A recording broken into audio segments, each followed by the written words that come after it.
Hello, everyone. We will get started here shortly, but before we get started, I will give everyone a few moments to get their audio preferences settled before we begin.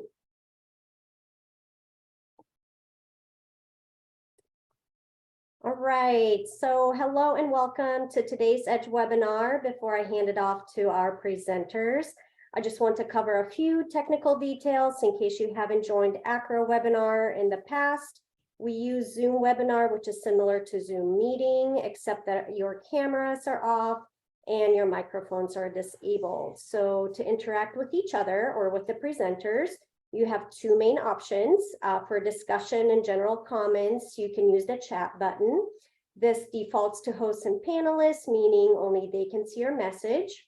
However, if you want everyone to see your message, make sure you select everyone in the drop-down menu. If you have a specific question, please make sure to utilize our Q&A button.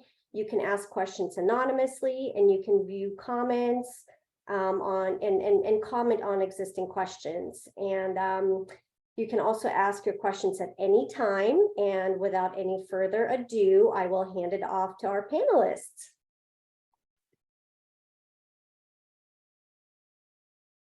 Thanks, Velma. Hello, everyone, and welcome. Good afternoon to the all but the West Coasters, and welcome to the EDGE User Group for April 2023. Each month we gather and share developments in EDGE and take questions from the attendees. As Velma mentioned, those go in the Q&A, not the chat if you can help it, and we'll address those as time permits. My name is Dave Mahaly. I work in the International Department of ACRO. I'm joined by my colleagues, Drew Carlisle. Drew's the man behind the curtain in EDGE, and everything that gets changed or updated in there does so with his assistance. And I'm also joined by Jasmine Saidi-Keener, Chair of the International Education Standards Council of ACRO and President and CEO of the Academic Credentials Evaluation Institute, Inc. in Los Angeles. I want to mention that, incidentally, Jasmine was recently honored with ACRO's Award for Excellence in International Education at the annual meeting in Colorado just last month. And I'm going to immediately turn things over to Jasmine, who will explain the role of the IESC and introduce the other members present. Over to you, Jasmine. Well, thank you so much, Dave, and welcome everyone. Good morning from sunny Los Angeles, California. We're finally enjoying some sunshine after 3 months of torrential rains. It's wonderful to be here with all of you, and I look so forward to these monthly EDGE user group meetings because your questions always get us busy. We return back to the drawing board with some of the wonderful questions that you bring to our attention. Well, just a little bit of information about the IESC. We are a volunteer group. We have 7 voting members. The IESC is the International Education Standards Council that oversees the country profiles that you all refer to on the EDGE database. We review, we do the research, we update the information as it becomes available. So everything that you see on the EDGE database goes through the review process of members of the IESC. I'm pleased to see that we have 3 of my colleagues that serve on the council with me today. We have Nancy Katz, who's with the Evaluation Service in Chicago, Emily Tse with the International Education Research Foundation in Los Angeles, and Robert Watkins with University of Texas in Austin.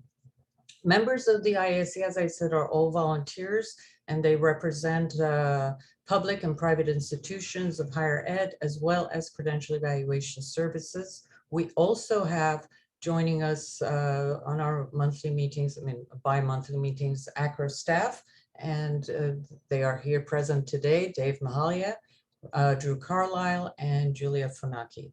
They just bring wonderful insights from the ACRO experience to us, and they provide us with all the assistance that is required in updating the actual database. I think that's about it. So let's get this show started. Thank you. Passing like it on that. to you. I like that. The Acro experience, Jasmine. Can we use that at next year's annual Of meeting? course. Absolutely. So today, what we are going to be experiencing is a lot of content updates that have been made within Edge. We are going to go down to Thailand for a little while and talk about some of the updates to some of the professional degrees there. We'll also talk about in India, there's been a change in the Master of Computer Applications that I think you'll want to be aware of. Some updates in Central Asia. I'll talk about Kazakhstan for a second. And I think we'll go down to South America, into Chile for a little bit too. What else do I want to tell you? Well, we'll get into the credentials in a little while, but things to keep in mind. Well, I guess while I'm telling you all this stuff, why don't we run a poll? Belma, I think we have a poll to find out who's here with us. We've got, yeah, while I'm talking, you guys can fill this out, because I just want you to keep in mind that we've got in-person learning opportunities coming up in Washington, D.C. There's going to be an International Institute. We just started getting things back in person again, and this one is back live in Washington, D.C. at the Royal Sonesta in DuPont Circle. We're going to be talking about the ISC fellowship opportunities that are now open. And we've got some updates on educational ladders for those of you that weren't able to come to the annual meeting, just to share some of that. Now with the poll, I hope you've had a chance to read. Are you an Edge subscriber? Is this your first user group? And what segment of credential evaluation do you represent? Are you institutional staff, an evaluation service with the government at a law firm? Would love to hear what all of you have to say.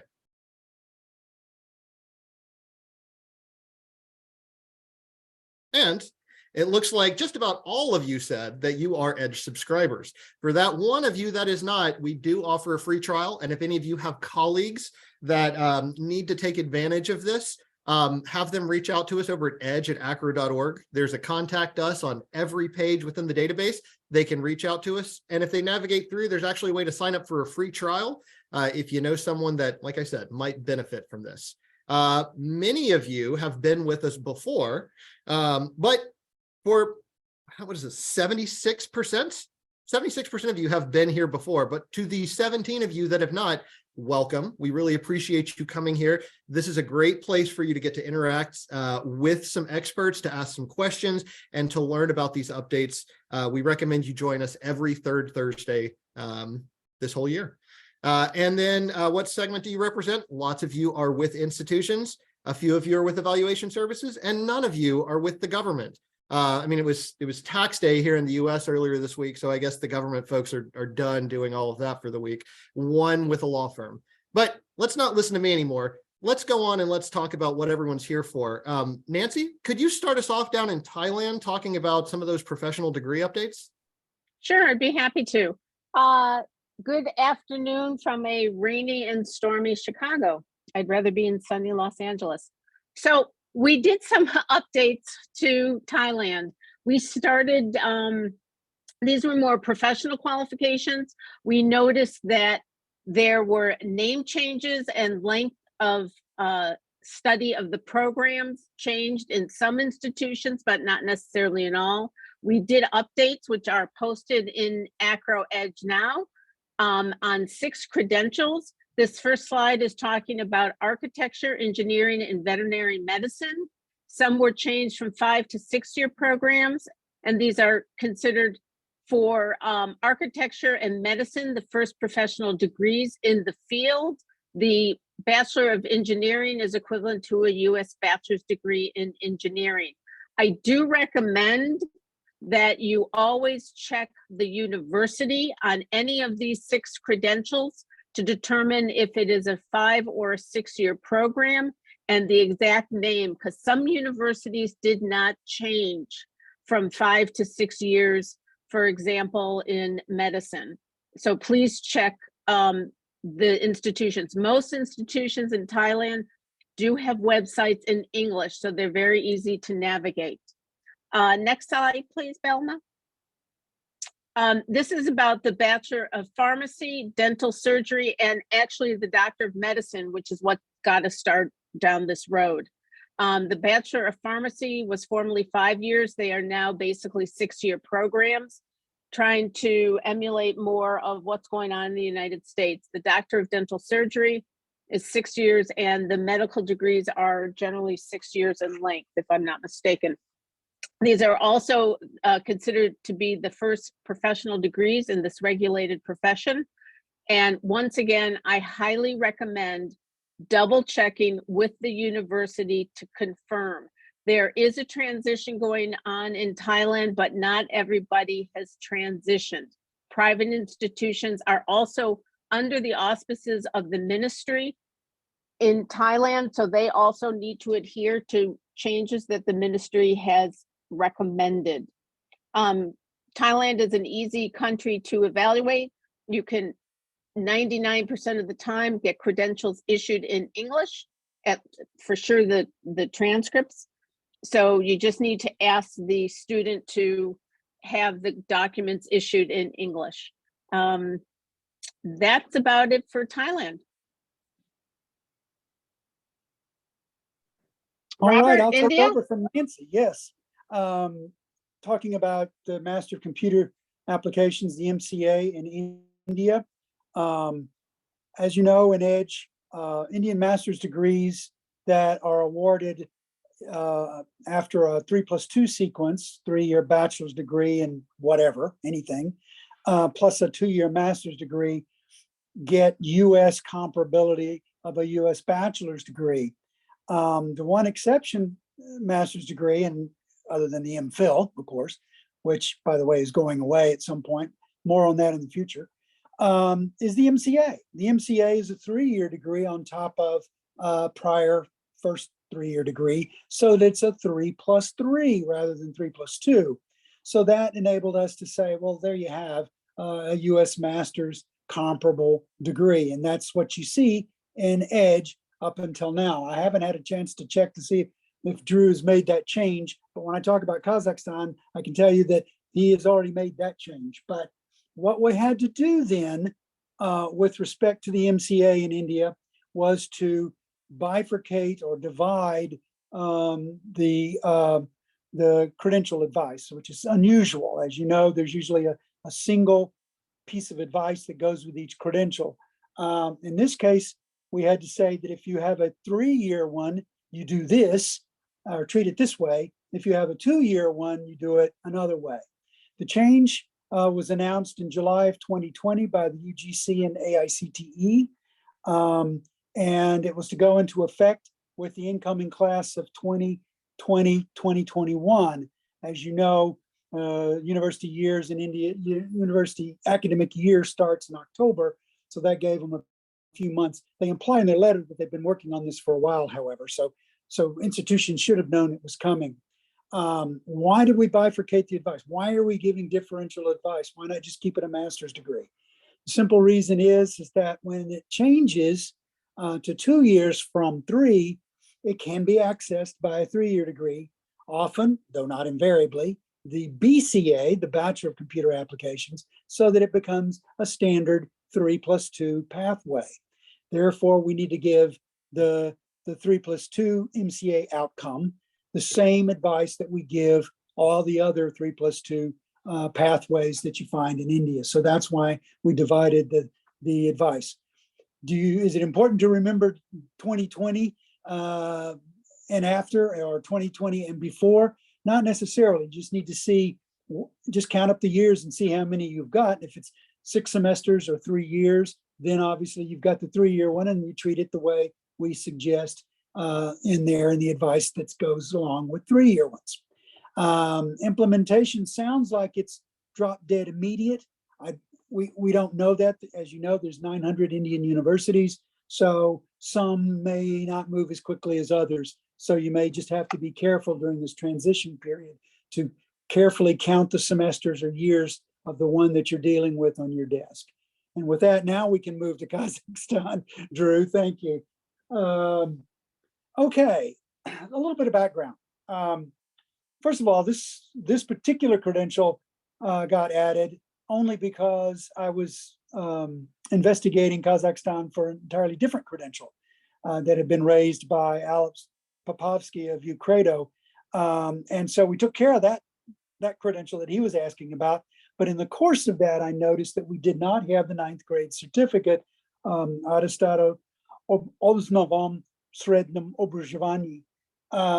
And let me give you a little bit of philosophy on EDGE when we first rolled it out. We were unsure what the lowest level credential should be in any given country that should be entered on the credentials page. Clearly, you want high school equivalency, so that's got to be there. But at the same time, we probably almost assuredly don't want the 6th grade or primary, which often isn't a certificate, but that experience included in there. But and we were equivocal about 9th grade. And so there's nothing wrong with not having this in there, except for one thing. And that is on the credential advice for 2 of the first credentials on that credentials page of Kazakhstan, there's a reference to this particular credential. And lo and behold, it's not in there. So that can't be, we can't allow that. So quickly had to pull that together. When I say quickly, I want you to know we finalized this electronically voting this morning after I sent it in yesterday. And Drew had it up already. It's already in EDGE, not only the credential itself, but also where it's referenced in the succeeding 2 credentials. So it's amazing, Drew, that you got that done. So what we're doing basically is filling in some gaps. Will we do this similarly in the future? Really, as it arises, or as you all send in a note saying, hey, you know what? You make reference to this particular credential, but it's not in EDGE. Well, then we'll get to work on it and we'll resolve that dilemma because we cannot refer to a credential on any credential page and not actually have that credential in there itself. So that's what was going on here with Kazakhstan. I'm going to continue with this with the other Central Asian republics, the stands, as I call them, Kyrgyzstan, Tajikistan, perhaps Turkmenistan, we'll see. And though it's a stand, Afghanistan, of course, is entirely different from the Central Asian ones that were former Soviet republics. So I'll just be looking at those and then making sure that we've got the 9th grade certificate, we've got the proper name for it, and so on. So we can move on now to Chile. And now I need to turn that over to my friend Dave Mihaly. Thanks, Robert. Not a lot to report about Chile, but it's an interesting window on the process of how things work.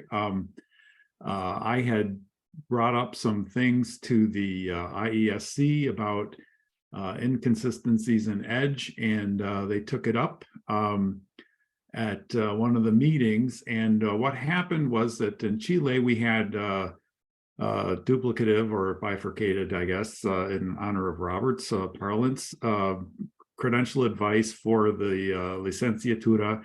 We had one for the 4-year degree and one set of credential advice for the 5+ degree leading to a title of licentiate.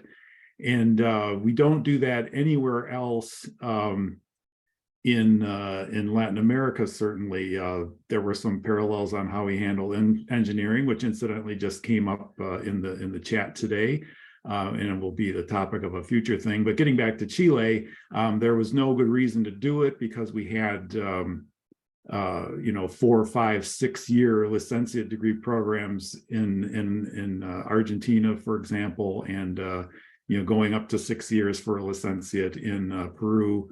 And so we just decided that it would be much more straightforward to do, when I say we, I mean the council. I'm an observer, not a member, but the council decided that we would have just one set of credential advice for the licenciatura, no matter how long it lasted. And the credential advice was, amended in that way. Unless I'm missing anything, I think that'll do it for Chile. That's just a kind of a window on how how we do things. It's not always a world-shaking thing like a credential that's not present in the advice at all. Sometimes it's just a little bit of cleaning up and making things more consistent. And so I'll drop off, and it looks like Drew's got something to say. Well, so it was just kind of in line with what you were saying there, Dave. It may not seem that exciting, but when we're able to convey information in a way that is clearer, that's the way we want to do it. And so what we found is that, as Robert mentioned, sometimes we need to provide that bifurcated advice. And sometimes in the past, when we were attempting to do that, it was a good solution back then. But now what we found is that if we can minimize the opportunity for confusion, that's going to just be better for everyone all the way around. So in that vein, the things that we kind of want to talk about, doing research, conveying things really important. I'm going to pass this right back over to Jasmine to talk about one of these opportunities that we have for you for all of this research.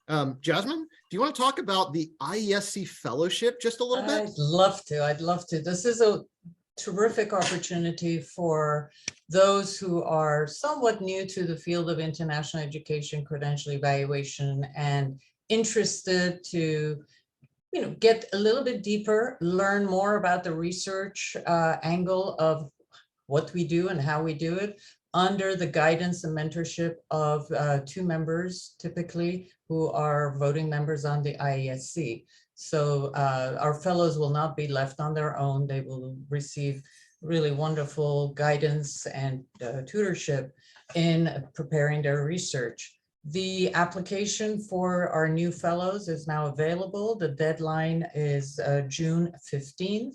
The selection will be made and announced within that time period and effective, I guess they're joining the IASC will be effective the 1st of September of this year. If we could go to the next slide, we can kind of look at some of the benefits and what is expected of the selected fellows. They will be invited to participate in the IESC bi-monthly meetings. These are done by Zoom. It's video conference. They can listen in to our banter and how we reach the decisions that we make with the credentials. Again, as I said, they will be mentored by experienced professionals who serve on the IESC. They will be given a task. We will assign them a particular research project, and the duration of their term now as IESC fellows would be approximately 18 months. They will be encouraged to prepare a white paper. So the result of all of this research will lead into a white paper or a comprehensive report. They will be invited to present a webinar and also speak about their research at the annual conference. If there's anything I missed, can one of my colleagues add? I know Emily and Robert have served as mentors, so maybe they can add to this if they wish. Yes, in fact, I'm currently doing it now, along with Jen Mink, for our current and almost outgoing fellows, Haley and Rebecca. And so they're working, they've already done their annual meeting presentation, and they're working on the white paper, finishing that up. And then, of course, that will clear the decks then for the next 2 that are selected during the process that Jasmine just described. And I encourage those of you out there that meet those qualifications and are interested to give it some thought. Also, too, I chair the International Publications Advisory Committee for ACRO, IPAC, and once their fellowship term is over, that's when I try to recruit them for IPAC. I don't want to do it while they're serving as fellows, because that would be more than enough work on their shoulders, and I don't want to add to the pressure. So I will be after Haley and Rebecca the minute that their term ends, and as we prepare for the next 2 incoming fellows. So back to you, Jasmine. Thank you. I also forgot to mention Nancy Katz was also one of the mentors of the previous fellows that were responsible for the research, the incredible research that was done on the Caribbean offshore medical schools. So Nancy, if there's anything you wish to add?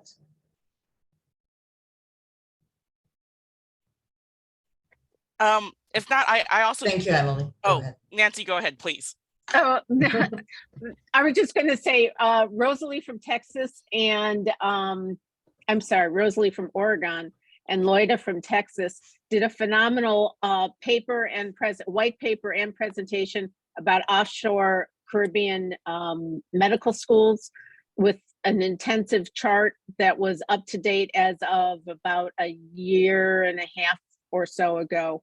And I highly recommend that. I believe it's posted on the Edge platform, that I highly recommend that you take a look at this if you get any individuals that have either completed degrees or have incomplete degrees from offshore medical schools. They did a great job.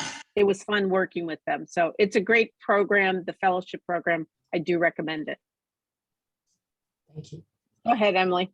Yeah, thanks. No, I just want to chime in and stress what an incredible opportunity the fellowship is for anyone who has to do credential evaluation work. For universities who do this piece in-house and have, it's an incredible opportunity, period, but particularly if you have limited resources, limited mentors for your staff, this is something that really should be pursued, and this experience can help staff understand and build a evaluation policy at their own institutions.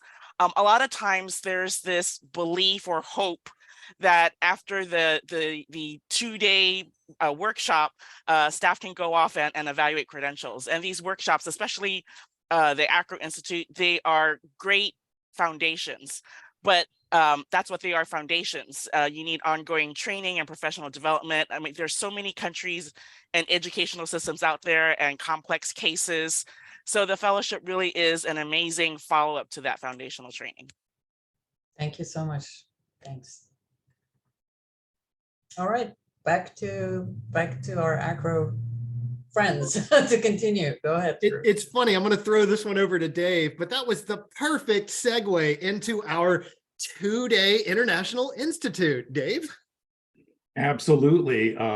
Emily wasn't even paid for that spot. I just wanted to add before I get into this, today, not connected with anything we were doing with the webinar today, I did look into the Offshore Medical Fellows publication in regard to another matter, and it's just great to have this kind of stuff up there, especially, the fellows are meant to be, people who are kind of at the beginning end of their career, and they do a lot of great work. It can propel you into conference presentation and further publication. So great thing to apply for. And I think we have the application information in the chat already from Drew. So International Institutes, as it says, we're back in person this July 17 to 20, held at the Royal Sonesta in Washington, D.C. This year, covering China, UK, India, and rest of the South Asian subcontinent, and more.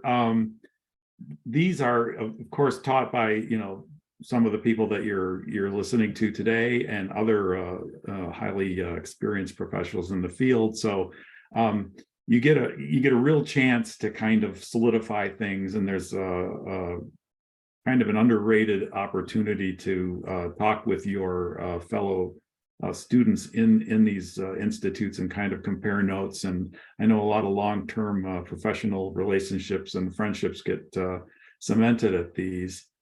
So if there's any possibility of getting funding in your institution's budget, or even self-funding, I know that's happened on occasion. We want to make you aware that International Institute is back and in person. I hope to get to one myself one of these days.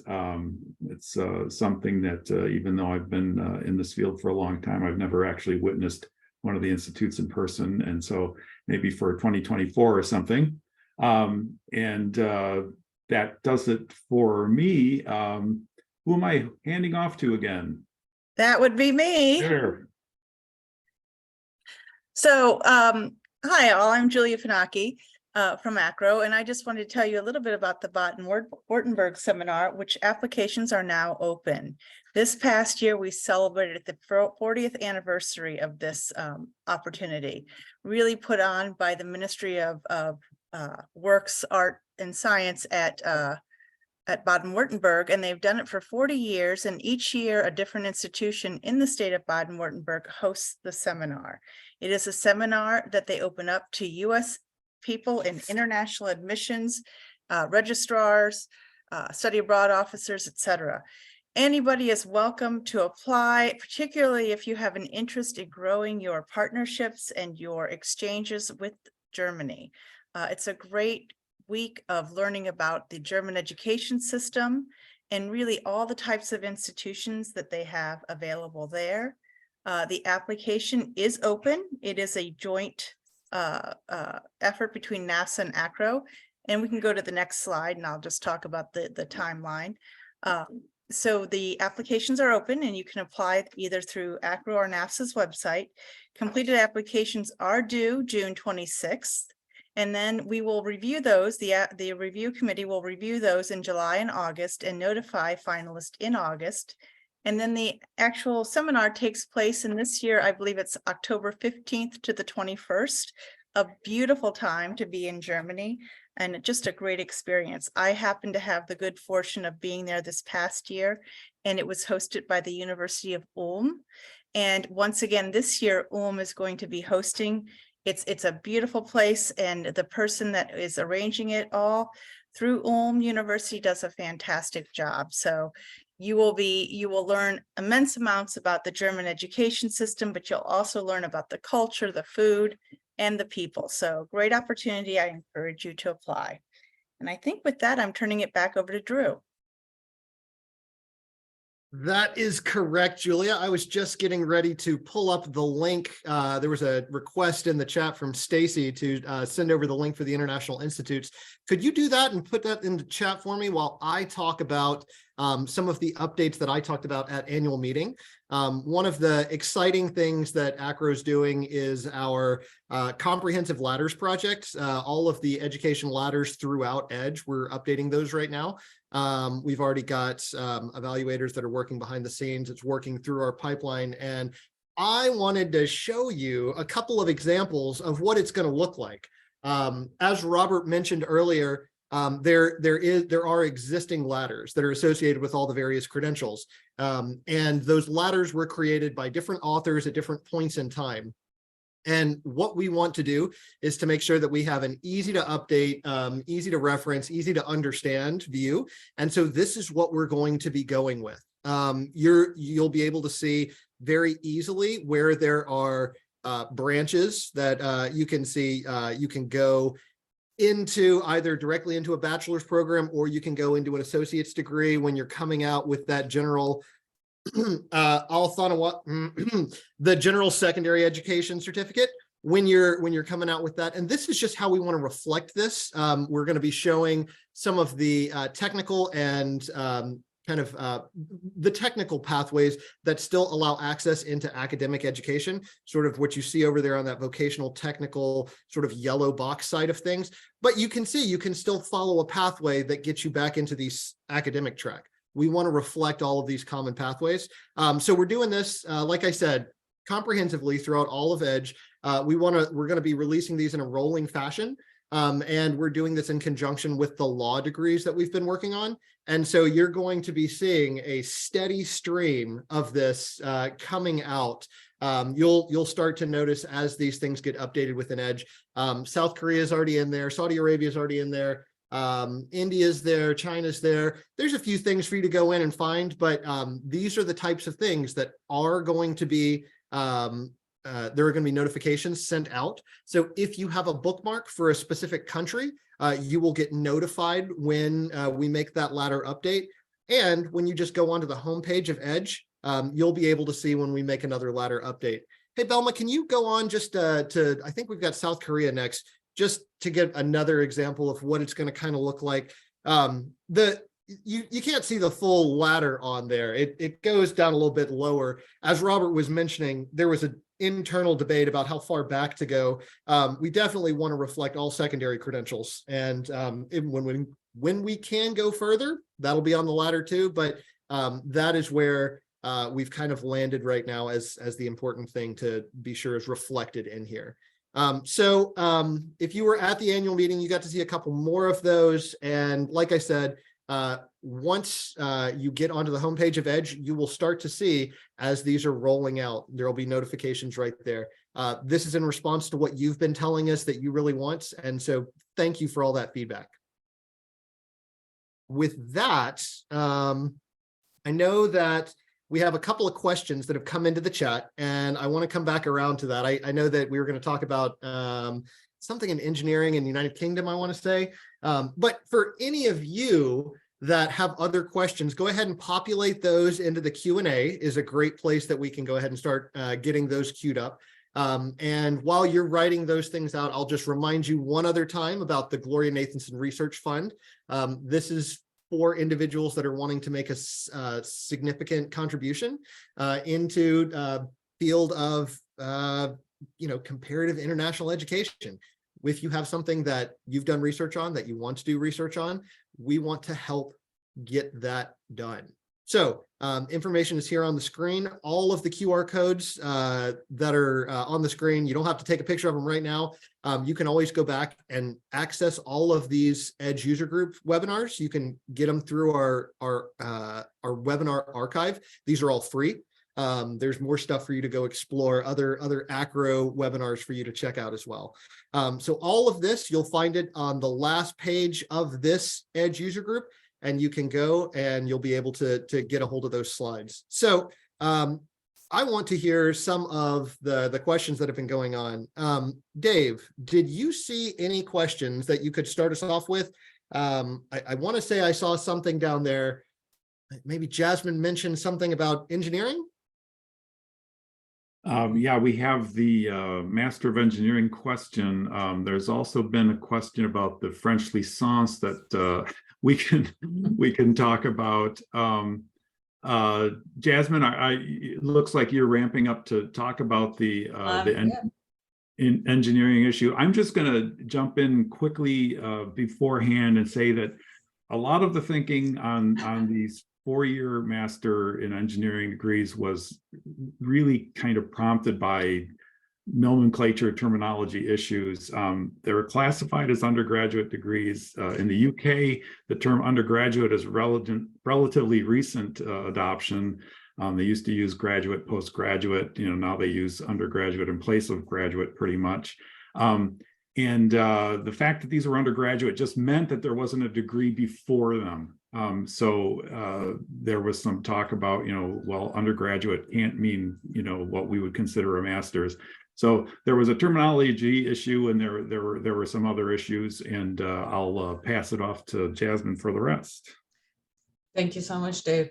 Well, my organization, ACEI, in fact, received a credential, the Master of Engineering degree. And in the past, we have been evaluating these master's degrees as comparable to a US bachelor's. They're four-year programs, and they require for admission completion of secondary education in the UK, validated by the GCSE exams, as well as validation by the GCE advanced level exams.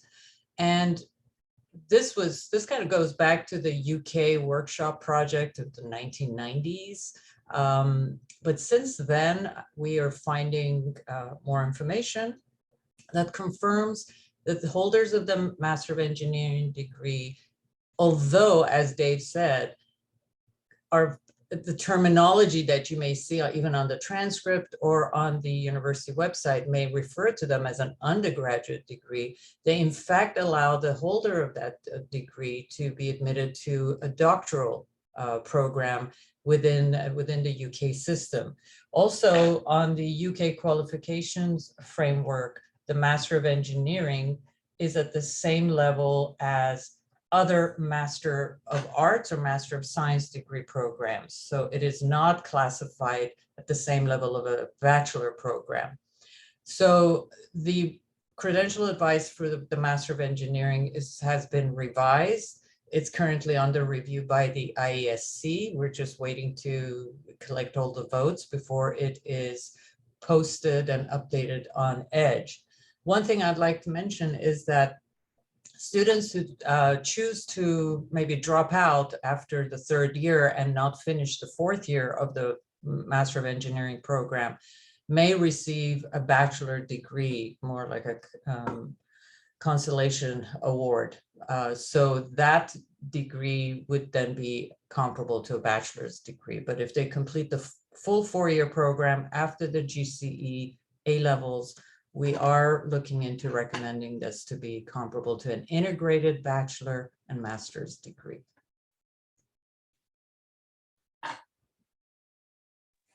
Thank you.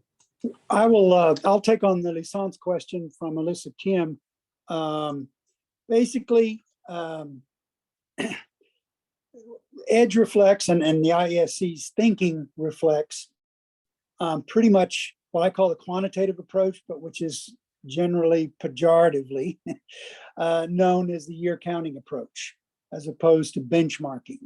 That means that a 3-year post-secondary degree that is awarded after a primary secondary educational system that matches our own, which is to say 12 years, or in the case of some South American countries, 11, that we would not consider that comparable to the 4-year US bachelor's degree. And of course, it's further underscored with respect to Bologna signatory countries like France, that ECTS are involved.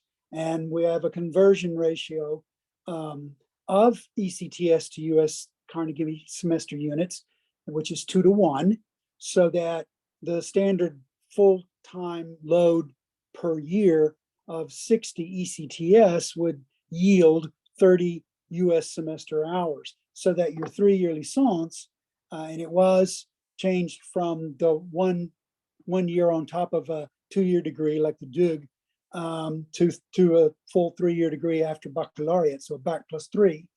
And we consider that 3 years of undergraduate study, not a US bachelor's degree. However, if you also look in EDGE at the entry for the Bologna process, I authored that several years ago, and it does need some updating. But there's so many other things to do. It's not the first thing on my list to do. But if you look at it, and especially in the overview section, you will see that while we suggest the conservative year counting approach to 3-year degrees, we also say in that overview that these European 3-year degrees are highly intensive, very deep in the subject, the chosen discipline. And so much more so than the US bachelor's degree, or certainly as much as the US bachelor's degree, which is broad in nature, while these are deep degrees, that graduate schools may well want to admit these 3-year degree holders to a graduate program, provided it's in the same or very, very similar discipline. It may be that it matters what kind of school awarded that 3-year degree, a university versus a non-university higher education institution, although that gets into all sorts of controversies. But the point is that we say it's very possible that a graduate, they're certainly most likely qualified to pursue that master's degree at your graduate school. And we initially say no at UT Austin. However, if a program is specific, very much interested in the individual, we'll go back and look at them again, and we may well ultimately refer it. We will never place a bachelor's equivalent on their record, but we'll say they're eligible to be referred for consideration. Now, the other half of this argument is that what do you do if you're not a higher education institution, you're a credential service, or you're the USCIS, the Citizenship and Immigration Service over in Homeland Security, who is adjudicating H-1B work visas, and so on. And the answer to that is absolutely not. It's not a bachelor's degree. If you have to call it something, we can tell you what it is or isn't. But if you want to consider strongly these individuals highly qualified to be in your graduate program, that's a different matter. Admission versus comparability or equivalency. And hopefully that answers the question that Alyssa had. I love hearing the development of like your institutional policies. And that's one of the things that will be discussed at the International Institute, how you go about coming up with these things so that you can be consistent for all of your students that are applying. Dave, were there any more questions that we kind of had come through? I want to say I saw something, a query about, I want to say there was a vocational system in somewhere in the subcontinent. In Nepal, I believe. I just went through and I missed that one somehow. I was going to say, no, I don't see anything else, but oh, here we go. Are you all seeing more from the vocational system in Nepal? What are you doing with the diplomas? Wow, you know, that's almost really a question for the people at academic institutions. I am not seeing those in my work, and I don't think the other people here resident at ACRO are. Anybody want to? Here's Robert has something to say about. Yeah, thanks, Dave. We don't see a lot of them. First of all, UT Austin is a highly selective institution.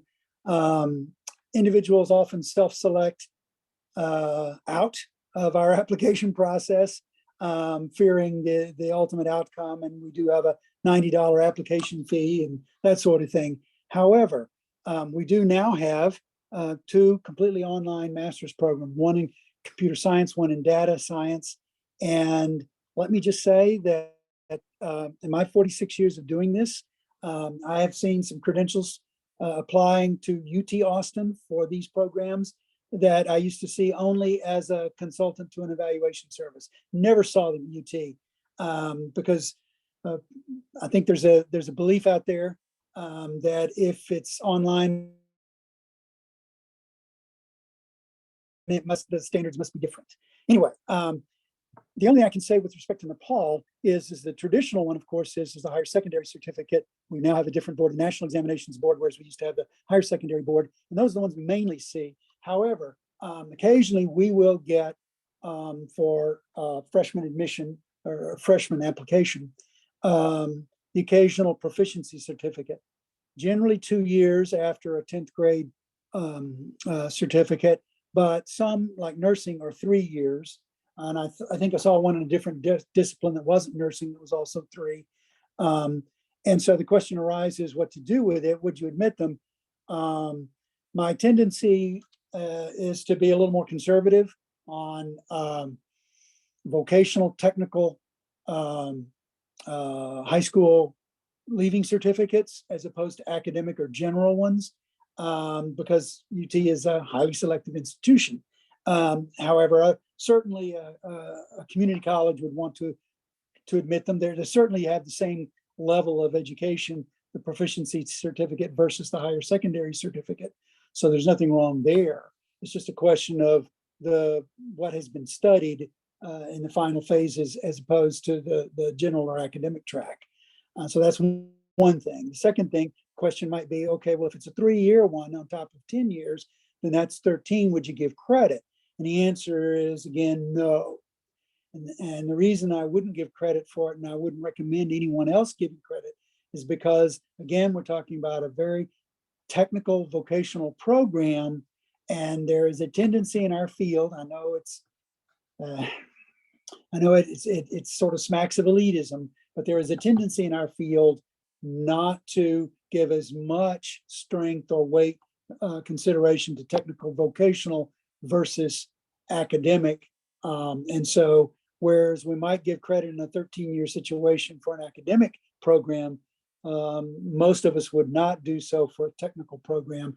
based on a comparison of what they did versus your freshman year courses that you offer at your institution. So I don't know if I've really addressed that, but I would leave it with going beyond the pall. Yes, there seems to be much more prevalence of technical and vocational credentials coming up at various levels, whether upper secondary or even post-secondary, probably because, and Europe got it started with the Bologna process, because that most of these European countries have built qualifications frameworks, and those qualification frameworks have a crosswalk between the academic side of the house, if you will, and the technical vocational side, so that pay scales are equalized more, and there's equivalent education levels and so on for employment purposes. So that's probably why you're seeing many more of the technical vocational credentials than you probably have been known to see in the past. The other, finally, in the past, most holders of such credentials did not seek post-secondary education, certainly not, and not abroad, like the United States or the UK. And I think that's changing now in the 21st century a great deal. So with that, I'll stop. One of the things that Deborah did include was she said that it's coming with a note that says that these students can gain entry into university. And she said that she's going to submit those documents, those redacted documents, over for your review. And this is just one of those additional plugs that I have. If you come across something that is missing from Within Edge, a credential that we don't have advice for, if you can send us a redacted copy, including those mark sheets and the credential, that's something that we can look at. We really do appreciate that and want to be sure to give you good advice. Dave, I saw you jump on. I just came in to say exactly that. It is not uncommon that people will send a credential that is not an Edge, and that is just our invitation to start working on what we're going to say about that. We're really dependent on people using that submit credential link with an Edge. Sometimes we grab them out of the international activities, email string, but you can have a real effect on what you see in Edge just by redacting a credential and sending it in. So we really appreciate being able to work with all of you, because we just, we're one organization that doesn't get all the credentials that the many schools and different members do. So that's always welcome. And one of the resources that was just put into the chat from Ina was the global directory on qualifications frameworks. Basically all of those NQFs that Robert was mentioning just a little while ago, this is a collection of all those. If you want to look at how various education systems are seen by themselves, how they talk to one another. Well, if there are any other questions, now is the time. Speak now or forever hold your nose. I really appreciate everyone coming on, giving your commentary today. Dave, Jasmine, Julia, Nancy, Robert, Emily, everyone. We had a nice assortment of everyone that was coming on today. But really and truly, I guess we should just end by reinforcing one more time. We do have some free resources every third Thursday. We're going to have one of these Edge user groups. Be sure to make bookmarks within your Edge subscriptions if you don't already have them, because then you'll be notified whenever particular countries are updated. Be sure that you sign up for the International Activities Group. It's a free listserv where you can pose questions, and I really encourage people to not just ask questions for one answer, but ask questions to learn how they can learn to fish is what I really like to suggest, so that you know how to pass that information along to the next person in your office, the person that doesn't know where to find the recognition status of this particular program, that person that doesn't yet understand what programmatic accreditation is. These are the kinds of things that we want you to be able to spread your knowledge. The International Activities Group, it's one of the places that you can do that and connect directly with colleagues. Drew, I was about to say that someone was asking where to send how did they get their redacted copies to us? And I think Dave is actually responding in chat to that. So maybe that's being covered, but maybe you want to just mention it for the larger group. Yeah. What's happening right now is Deborah is uploading some documents for us using the contact us button that's on every page within Edge. And there is on there should be a place where you can upload those documents directly. So, we want to maintain student privacy. So we're not going to review anything that has any personal information on there. But as long as it comes in redacted, that's that safe one-way street there. So. Deborah, who asked the question, said she found it. So very good. We got that. With that, Belma, if we could just go to the very end of the slides to show that we have just a couple of those QR codes. Just as I was mentioning, you can join that international activities group. For the one of you that does not yet have the Edge subscription, you can sign up for that on the About Edge page. And there's a few other resources that are right here. Like we mentioned, this is going to be up on the webinar archive in just a few days. It takes just a little while to get that uploaded on there, but Jose, you'll be able to look at that and look at everything else within just a few days. So with that, oh, why are some boxes highlighted in the educational ladder? So you can't see it all the way on there, but we are going to have references to, like we said, the professional, the vocational, the technical credentials are going to be differentiated from the academic track. And also we're going to visually represent integrated programs is one way when you're going all the way through. When you want to show those 5 and 6 year long tracks, we want to have that on there. And what else is highlighted there within the educational ladder? Off the top of my head, I can't think of anything else that is highlighted there, but I will go in and, well, Emily would like to answer this question live. Emily, let's jump on. Or Emily might just be saying that I was answering it live. So. Exactly. I do apologize. No, it's okay. I was just getting you on here one last time so you could say goodbye to everyone. Y'all, thank you so much for coming. And until next month, thank you. Goodbye, Bye, y'all. everyone.